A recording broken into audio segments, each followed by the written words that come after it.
Ce qui épuise les ressources, c'est ceux qui consomment tellement que les poubelles sont pleines des rebuts et de tout le reste. Donc il y a à peu près un cinquième, un quart de la population mondiale qui concentre 80% des ressources. Donc vous ne pouvez pas dire que c'est à cause du nombre. Je récuse parce que les démographes s'emparent facilement de ces questions-là en disant ben non, on ne mange pas parce que nous sommes très nombreux. Mais il y a déjà 4 milliards d'individus qui ne mangent pas. Alors on ne peut pas dire que c'est le nombre qui fait la chose. Et je prétends que la planète Terre recèle tellement de ressources que ça peut nourrir tout le monde. Mais à la condition qu'on rétablisse ce qu'on entend par l'économie, parce que ce qu'on entend aujourd'hui par l'économie, c'est l'épuisement de la ressource. C'est-à-dire vous faites de l'économie en écumant les mers, en détruisant les forêts, tout ça rentre dans la rubrique économie. Et pourquoi faire? Pour que le produit national brut puisse monter, ou le PIB puisse monter. Donc resituons bien les choses. La responsabilité n'est pas aux affamés, qui ont déjà faim, ils ne s'attendent pas. Donc la responsabilité est un ordre mondial qui a donné à l'argent la superpuissance, et c'est odieux de voir que le fric a plus d'importance que la vie. Et aujourd'hui, moi, je ne peux pas tolérer cela. Donc à partir du moment où vous restez cette logique-là ne peut pas conduire à une solution. Ne peut pas conduire à une solution parce qu'on repart sur des malentendus. Il faudrait reprendre toute la sémantique de ce que veut dire économie. Il n'y a rien de plus anti-économique que ce qu'on entend par économie. C'est basé sur le gaspillage, la dissipation, etc. Donc si on dissipe, une catégorie sociale dissipe, gaspille, fait ce qu'elle veut, grossit, etc., au détriment de l'autre, vous comprenez bien que cette disparité ne peut faire qu'augmenter à partir du moment où on maintient ce foutu produit national brut et cette foutue croissance économique indéfinie.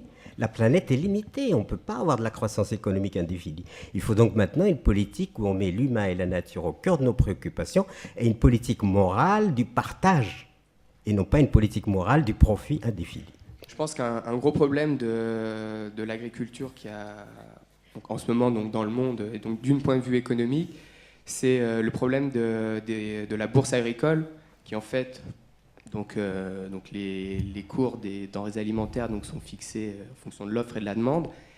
Et les États, enfin les pays du Nord, donc pour pouvoir être compétitifs, utilisent ce qu'on appelle l'agriculture subventionnée. Donc en gros, vu le prix actuel des denrées alimentaires, un agriculteur ne peut pas gagner d'argent en vendant du blé et du maïs. Et le seul moyen pour quand même pouvoir cultiver... les États pratiquent l'agriculture subventionnée qui mine complètement l'agriculture dans les pays en Afrique, etc., puisque eux ne peuvent pas finalement produire du maïs ou du blé parce qu'ils ne peuvent pas gagner d'argent, parce que leur État n'est pas assez, ils ne sont pas assez riches pour pouvoir les subventionner. Il faudrait peut-être réfléchir comment faire justement pour lutter contre ça. Enfin, je vois une critique de la PAC notamment pour l'Europe, mais aussi des pratiques américaines. Oui, non, mais il n'y a pas que la PAC. Et puis bon, si on prend le riz, par exemple, qui est beaucoup consommé en Afrique, il n'est pas vendu par l'Europe, ni par les États-Unis, il est vendu par la Thaïlande. Donc, je veux dire, bon, c'est un problème qui concerne, je veux dire, l'ensemble de la planète. Là-dessus, d'un point de vue... Enfin, je pense qu'il faut... Revenons un tout petit peu en arrière. Il y a ceux qui croyaient au ciel, ceux qui n'y croyaient pas, ceux qui veulent changer le système, et moi, le pauvre, tout seul, qui vous dit, et j'ai conscience d'être en extrême minorité ici aujourd'hui, parce que c'est tellement plus difficile que de prêcher le rêve et le changement, mais moi je dis comment on peut faire pour s'accommoder de ce qui est, et essayer de rendre les choses un petit peu plus vivables, en particulier pour ceux qui souffrent. Moi, sans changer le système. Sans changer le système, parce que moi je ne sais pas s'il faut le changer, et en tout cas je n'ai pas les outils conceptuels, mais je n'y crois pas. Voilà. Alors là, heureusement que je ne me présente pas des élections, parce que là j'ai 3%. Vous seriez le Jean-Michel Baillet de la... Mais oui, voilà, exactement. La primaire socialiste. Exactement. Mais en pratique, c'est quand même, je veux dire, je suis en minorité acceptable, mais je ne suis pas tout seul à penser ça quand même. Et ça n'empêche pas un certain nombre de gens qui pensent comme moi, c'est-à-dire qu'il faut s'accommoder du monde un petit peu tel qu'il est, d'essayer d'infléchir les choses. On parlait d'action contre la faim, là il va y avoir la journée mondiale de l'alimentation dans 2 jours. Bon, on fait un appel au G20, notamment au G20 de Cannes, pour essayer déjà, tout simplement, de faire en sorte que le G20 tienne les engagements qui avaient été pris à l'Aquila en 2009, qui comportaient 22 milliards d'engagements pour l'agriculture, il n'y a que 20% qui a été déboursé. Autrement dit, si vous voulez, je pense que déjà pour rééquilibrer un petit peu les choses, on doit demander aux pays les plus riches de faire un effort très important de solidarité et de partage. Par ailleurs, dans cet aspect aussi international, il y a quelque chose quand même sur lequel j'attire votre attention, c'est les achats de terres massifs qui sont faits aujourd'hui dans des pays du Sud alors pas seulement des Européens, il n'y a pas beaucoup d'Européens, d'ailleurs c'est plutôt les Coréens, c'est plutôt les Chinois, c'est plutôt les pays arabes, etc., qui achètent des quantités gigantesques de terres à leur profit, on ne sait pas trop ce qu'ils vont en faire, et qui retirent les paysans. Dans un pays que je connais bien, qui est l'Éthiopie, par exemple, aujourd'hui, les paysans sont chassés parce que le gouvernement, qui est un gouvernement qui est propriétaire de la terre, en fait, puisque là-bas, la terre appartient à l'État. Et il y a des baux amphithéotiques qui donnent ces baux pour des gens qui viennent de l'extérieur et qui achètent comme ça des surfaces énormes, qui retirent en fait à la consommation. Le fait que la terre devienne une sorte de patrimoine et qu'on ne puisse pas comme ça la brader par des décisions politiques, purement et simplement, au profit de gens qui en feront on ne sait pas trop quoi et qui les retirent aux paysans, ça c'est quand même important. Le fait que les pays du G20 tiennent les engagements qu'ils ont pris, c'est important aussi. Et enfin, il y a d'autres mesures, mais qu'il y ait cette priorité donnée à l'agriculture de consommation et pas uniquement d'exportation. Si vous avez 3 conseils à donner à toutes les personnes qui sont ici en termes d'action individuelle, qu'est-ce qu'on peut faire demain pour mieux se nourrir ou pour nourrir ceux qui n'ont pas à manger? Je n'ai pas, moi, la réponse. Simplement, j'ai un certain scepticisme de quelqu'un qui, comme M. Rabi, avec une toute autre pratique, mais qui est aussi beaucoup dans ces pays du Sud. C'est-à-dire que je vois l'ampleur des problèmes, je vois la taille des populations, et je suis désolé, c'est pas pour les accuser de ruiner c'est pas pour ça. C'est pour simplement dire comment les nourrit-on, comment les sortons de la misère, si vous voulez. Et là-dessus, je pense que le changement de paradigme peut être une expérimentation. Encore une fois, je la trouve tout à fait légitime. J'ai des doutes, personnellement, permettrait de les exprimer simplement, sur la capacité, disons, de ces expériences, pour le moment, à répondre à la taille et à la profondeur et à la gravité des problèmes qui nous sont posés, et à la variété aussi des problèmes qui nous sont posés dans le monde d'aujourd'hui. C'est un problème de société globale. C'est un problème de société globale, et je pense qu'aujourd'hui, on est à un stade où l'humanité, globalement, devrait se poser la question de la suite de son histoire. Alors, je fais peut-être de la philo, mais c'est une réalité absolue aujourd'hui. C'est-à-dire qu'il faudrait des concertations internationales sur, finalement, comment va-t-on organiser la société de façon à ce que les équilibres se mettent en place, etc. Ça serait la question d'une humanité mature. Malheureusement, l'humanité, elle est encore prisonnière des fragmentations, des dualités, c'est-à-dire en termes global et la psychologie générale de l'humanité, aujourd'hui, elle est dans l'antagonisme. On commence à élever les enfants en leur disant déjà dans la compétitivité. Ensuite, la compétitivité devient un système mondialisé. Donc tant que l'humanité ne prendra pas en compte que nous sommes sur cette planète pour être solidaires et non pas pour être compétitifs et nous détruire mutuellement, c'est peut-être de la philosophie, mais moi je ne peux pas dire autre chose que ça au départ. Autrement, eh bien, nous sommes aussi dans des actions très concrètes. Certains peut-être dans la salle ont entendu parler de notre mouvement Colibri.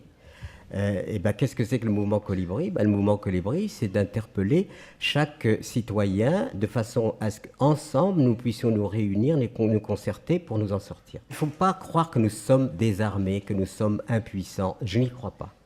Je crois vraiment que s'il y a des énergies, des initiatives humaines, des inventions humaines qui sont dans la société civile déjà omniprésentes et présentes. Seulement le problème aujourd'hui, par exemple, si on prend la thématique de l'alimentation, moi je suis placé de telle façon que je reçois énormément de demandes de jeunes et de moins jeunes qui disent « moi j'aimerais bien avoir un bout de terre pour travailler et me nourrir ». Sauf que je suis obligé de leur dire, même pour vivre pauvrement, commencez par être millionnaire. Bon. Parce que l'accès même si vous voulez, la question foncière et la politique foncière n'est pas favorable. Et ça, je trouve que c'est une défaillance du politique parce qu'il devrait comprendre qu'aujourd'hui, on arrive à une sursaturation urbaine et que si elle continue comme ça va être un désastre. Donc il faut maintenant inverser la politique, si vous voulez. Et à partir de ce moment-là, on peut partir sur des unités très concrètes à taille humaine dans laquelle ceux qui désirent se nourrir puissent le faire. Et à ce moment-là, on apporte une solution globale, parce que je ne crois pas du tout à la macro-structure, la macroéconomie qui, en fait, démobilise l'énergie humaine.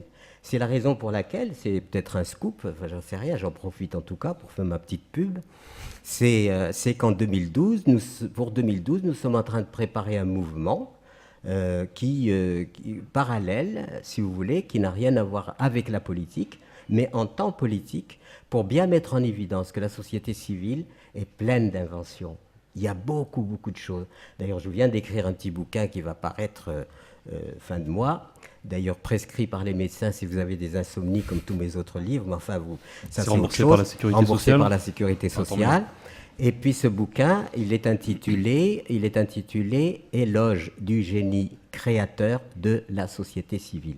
Pourquoi je vous dis ça? Parce qu'en circulant, je trouve des tas de gens qui disent « Moi, je construis ma maison autrement, je me nourris autrement, j'éduque mes enfants autrement, j'utilise l'énergie autrement, etc. » Donc la société civile est devenue une espèce de vaste laboratoire d'expérimentation d'intérêt général parce que ça mobilise l'imaginaire de tout le monde. Aujourd'hui, on est stérilisé par un imaginaire, si vous voulez, qui est neutralisé par un système qui nous dit « mais on fait tout pour vous, hein, ne vous inquiétez pas, à condition que vous ayez de l'argent, bien sûr ». Alors qu'autrement, on pourrait reconsidérer la société. Ma propre fille a créé un village qui s'appelle le Hameau des Buis, où les gens sont réunis, l'entraide, la mutualisation des savoirs, des savoir-faire, la solidarité. Ce sont ces valeurs-là qui nous sauveront. C'est certainement pas quand on ne pourra plus payer personne ou pratiquement plus et que l'argent va devenir une rareté. Donc c'est anticiper aujourd'hui sur tout cela. Et l'agriculture rentre, si vous voulez. Elle n'est pas isolée du reste. Faire rentrer l'agriculture aussi comme une des activités que l'on peut s'approprier, que le maximum de gens puissent s'approprier de façon à s'autonomiser. Comment est-ce qu'on peut convaincre les pays riches aujourd'hui, non seulement de faire des promesses, mais aussi de les tenir? Voilà, c'est une question on est un peu désarmé par rapport à ça. La Banque mondiale a compris, ça y est, ça fait 10 ans, mais ils ont compris. Ils financent des productions, ils financent le soutien à l'agriculture. Il faut que nos pays puissent abonder, puissent leur donner les moyens, et pas seulement par la Banque mondiale, mais d'une façon générale, de mener des politiques de soutien agricole différenciées. Et ça passe vraiment par le maintien des subventions à un haut niveau. Et moi, je suis très inquiet sur l'avenir de l'aide publique au développement dans les années qui viennent.